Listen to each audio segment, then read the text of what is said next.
नदी के किनारे बसे एक सुंदर से गांव में नील नाम का 11 साल का एक होशियार, शांत और दयालु बच्चा रहता था। नील को दुनिया को देखने का एक अलग ही नजरिया था।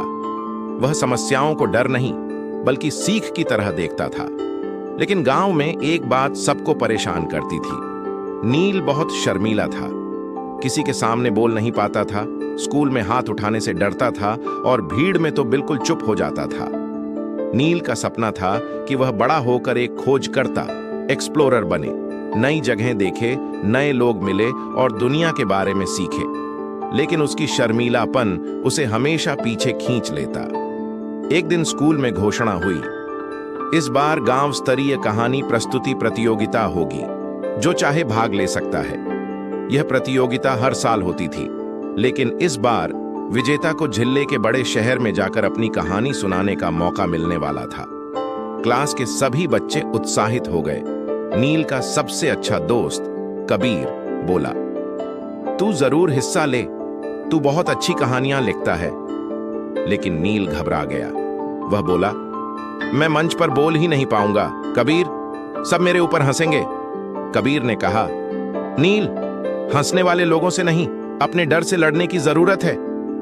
नील ने बात सुनी तो सही, लेकिन डर उसके मन में गहरा था। एक शाम नील नदी के किनारे बैठे बैठे सोच रहा था कि वह प्रतियोगिता में भाग ले या नहीं। तभी अचानक उसे पास के जंगल से एक धीमी आवाज सुनाई दी, बचाओ, कोई है क्या? नील डरते डरते आवाज की दिशा में गया। वहां उसने देखा कि एक बुजुर्ग लकड़हारा गिरे हुए पेड़ की डालियों के नीचे फंसा था। नील हिला हुआ था, लेकिन वहां और कोई नहीं था। उसने अपने डर को किनारे रखकर लकड़ी की टहनियां हटाईं। कुछ भारी टहनियां थीं, जिन्हें हटाने में उसे बहुत जोर लगाना पड़ा।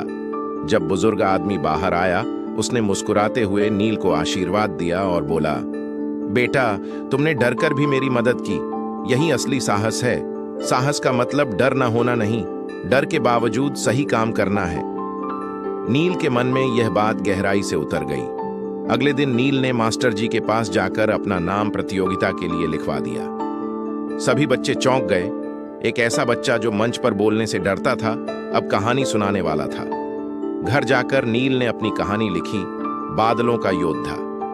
एक ऐसी कहानी जो बच्चे के डर पर जीत की बात करती थी। पर असली चुनौती अभी बाकी थी, कहानी सुनाना। नील ने हर शाम अपने कमरे में खड़े होकर कहानी का अभ्यास किया। कभी कभी शब्द भूल जाता, कभी आवाज कांपती, कभी हाथ पैर थरथराते। मां ने उसे समझाया, नील, कोई भी काम पहली बार में परफेक्ट नहीं होता। अभ्यास, धैर्य और विश्वास, यही सबसे बड़ी ताकत है। नील अभ्यास करता रहा। धीरे धीरे उसका डर कम होने लगा। गांव के सामुदायिक भवन में प्रतियोगिता आयोजित हुई। बड़ी संख्या में लोग आए थे। नील का नाम तीसरे नंबर पर पुकारा गया। उसका दिल जोर जोर से धड़कने लगा, लेकिन उसे बुजुर्ग लकड़हारे की बात याद आई। डर के बावजूद सही काम करना ही साहस है। नील मंच पर चढ़ा। उसके हाथ कांप रहे थे। उसने गहरी सांस ली और कहानी सुनाना शुरू किया। धीरे धीरे उसका डर कम होने लगा। उसकी आवाज में आत्मविश्वास आने लगा। लोग मंत्रमुग्ध होकर उसकी कहानी सुनते रहे। और जब कहानी खत्म हुई, पूरा हॉल तालियों से गूंज उठा। नील की आंखों में खुशी के आंसू आ गए। नतीजे घोषित हुए। नील प्रथम स्थान पर आया। मास्टर जी ने उसे गले लगाकर कहा, तुमने सिर्फ मंच नहीं जीता, अपने डर को भी जीता है। यही असली विजय है। गांव वाले नील की तारीफ करने लगे। कबीर ने खुशी से उसे गले लगाया और बोला, मैंने कहा था ना, तू कर सकता है। नील को शहर में जाकर कहानी सुनाने का मौका मिला और वहां भी उसने अपनी अद्भुत प्रस्तुति से सबका दिल जीत लिया। धीरे धीरे नील पूरे जिले में पहचाना जाने लगा।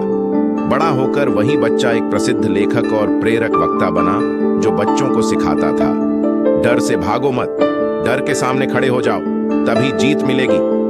कहानी की सीख, साहस का मतलब डर का न होना नहीं है, डर के बावजूद सही काम करना ही असली साहस है।